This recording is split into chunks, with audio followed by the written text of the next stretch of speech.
millions de visiteurs en une trentaine d'années. La Fondation Gianada a forgé à la petite ville de Martigny une réputation qui dépasse très largement nos frontières.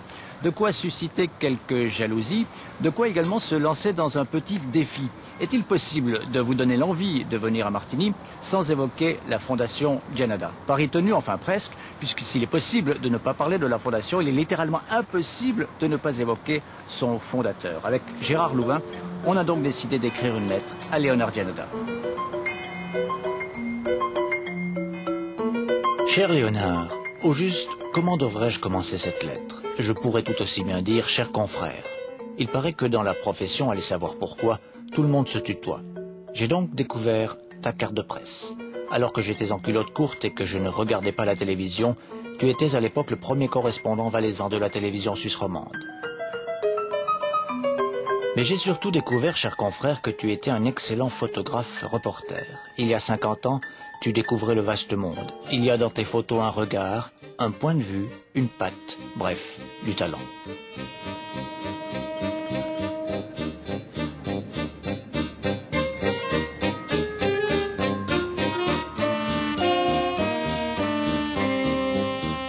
Un talent caché mis en lumière grâce à l'obstination de cet homme, directeur d'une des meilleures médiathèques de Suisse.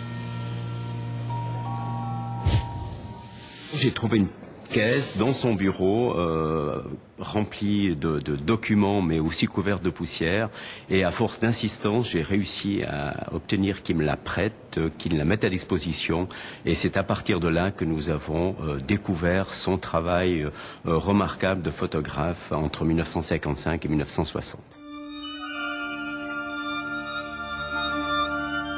Tiens, te voici en belle compagnie. Sublime Anne-Sophie Mutter. De quoi délaisser le chant grégorien et initier toute une génération de séminaristes à la musique classique. Te voilà cette fois-ci avec un homme que j'aimais bien. Tout de discrétion et d'humilité, Jean-Louis Moret était un esthète, un mécène. Il a laissé une fondation qui porte son nom et qui se niche tel un écrin de verdure au cœur de la ville. On est bien loin de tes grandes expositions, cher Léonard. Ici, on ne joue pas dans la même cour. La fondation existe depuis 1985, donc sa place, elle l'a faite tranquillement. On n'est pas dans le même créneau. À Martigny, il y a plusieurs institutions culturelles qui ont chacune une spécificité, une identité, et chacune existe en soi, pour soi. C'est clair qu'il y a un certain nombre de visiteurs qui arrivent ici parce qu'ils ont été visiter l'exposition à la Fondation Gianada, et que, profitant de leur séjour à Martigny, ils viennent visiter la Fondation Louis Moret parce qu'ils sont curieux, parce que voilà, la Fondation Louis Moret, le manoir ou la médiathèque, peu importe. À 2 pas d'ici, voici précisément le manoir. Cette imposante bâtisse patricienne du XVIIIe siècle accueille régulièrement de jeunes artistes. Récemment, ce fut le tour de Pierre Tuffret. Peintre de talent, il s'est également lancé dans une très belle expérience. En mettant bout à bout une série de photographies numériques, il en a fait un film.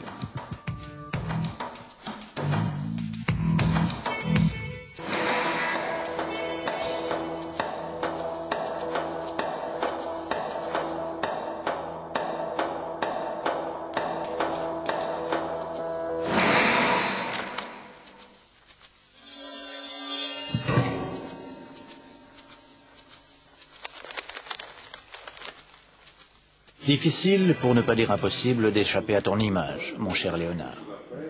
Être caricaturé, c'est un signe de notoriété, mais être caricaturé et se retrouver de son vivant dans un musée, c'est une performance. Le musée du Saint-Bernard, excellent exemple de recyclage d'un arsenal militaire dont on ne savait que faire. Du Saint-Bernard, en veux-tu, en voilà, le mythe croqué à toutes les sauces.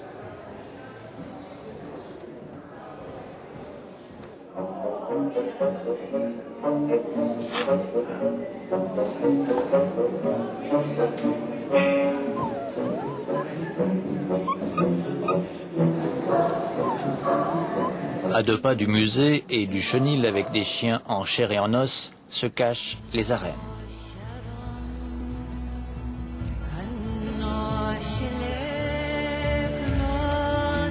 Un très bel exemple d'art romain, Les combats de reines ont aujourd'hui remplacé les joutes des gladiateurs, mais à Martigny, on tient mordicus à ses racines romaines, octodur en latin dans le texte.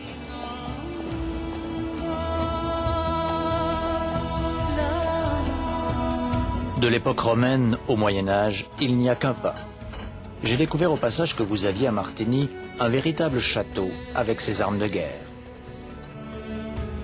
Et dans la foulée, j'ai enfin compris de quelle manière les octoduriens ont catapulté en direction de la capitale un architecte qui voulait briller au firmament du football national.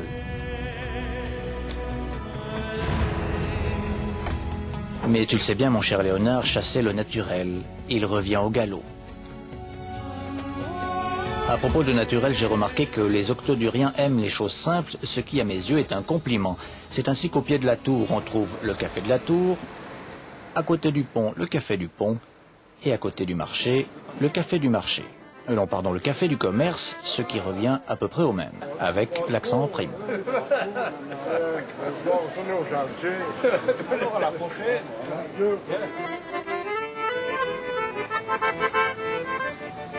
Rayon bistrot, on est également capable à Martigny de cultiver dans le registre sophistiqué branché un brin bourgeois bohème. Ici, les vaches volent au plafond avant même d'avoir goûté à l'ivresse des grands crus. Particularité locale, certains estaminets sont même estampillés, politiquement parlant.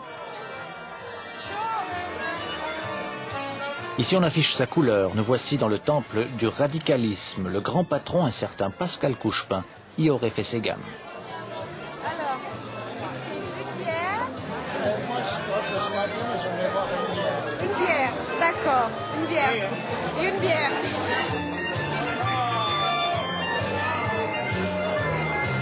On est en famille dans tous les sens du terme. Ambiance bon enfant, surtout en période électorale.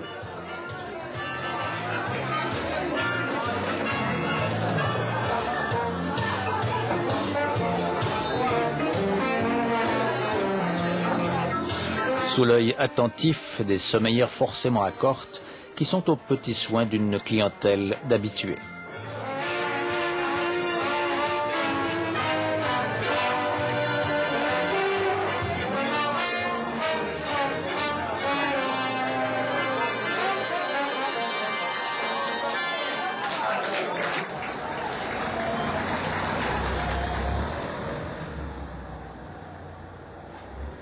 L'art de refaire le monde, de réinventer la roue jusqu'au petit matin, mon cher Léonard.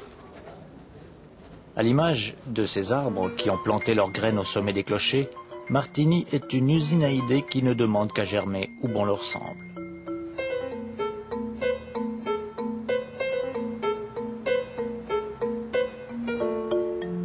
Le fait est qu'on se sent bien dans cette petite ville de province qui sait parfois se donner des airs de Provence.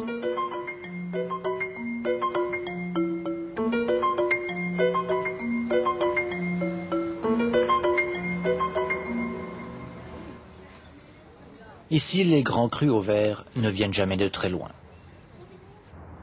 À un jet de pierre du centre-ville, on se retrouve au cœur d'un des plus beaux vignobles de Suisse. Un des plus beaux, mais également un des plus vertigineux. Regard plongeant sur ta bonne ville de Martigny, mon cher Léonard, avec tout de même une petite question qui me turlupine. Avec une telle carte de visite, tu aurais pu prendre l'air du large, et on se demande bien pourquoi tu ne l'as jamais quitté. Je me rends compte que je n'aurais jamais pu habiter ailleurs qu'à Martigny. Et puis, d'être d'origine italienne, je promets que c'était pas facile. Mais d'avoir été reçu, accueilli malgré tout dans ce pays, c'est un cadeau. C'est ici que j'ai gagné ma vie et largement. Grâce à la population locale, j'ai une dette envers eux et que j'essaye de payer comme je peux. Ça ne t'a évidemment pas échappé, mon cher Léonard. Dans le mot Martigny, il y a le mot art. On le retrouve à tous les coins de rue, ou plutôt à tous les ronds-points. Mais là aussi, je sais que tu y es pour quelque chose. Si dette il y a, les Martignirains peuvent dormir sur leurs deux oreilles. Les voilà largement remboursés. Excellente nuit, chers confrères, et merci pour eux.